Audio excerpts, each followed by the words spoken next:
Kaixo maitiak, ongi etorriak Albinaren gida travestira.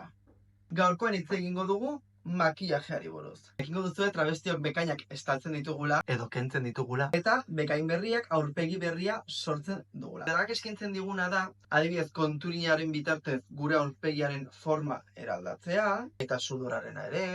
Bekainarekin adibidez erakutsi dezakegu haserre gaudela edo triste gaudela.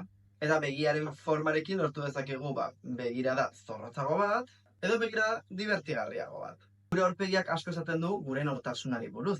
Eta dragean, zure nortasuna eta zure aurpegia zerotik sortu dezakezu. Eta noski, ez gara normatibitatea makarik editu behar. Estralurtarrak, animaliak, dena izan daiteke inspirazioa gure drag izaera sortzeko. Beraz, pentsatu nola izan nahi duzuen eta ez izan presarik. Ze makillajea garatuz eta garatuz joango da. Honekin ikasiko duzue zerekin zaudeten eroso eta zerekin ez. Beraz, bilatu interneten inspirazioa, bilatu gustuko dituzen aurpegiak hasi jolasten eta garrantzitsuena da praktikatzea eta egitea. Beraz, baduzue lana eta datorren astean ikusiko gara beste aholku batzuekin.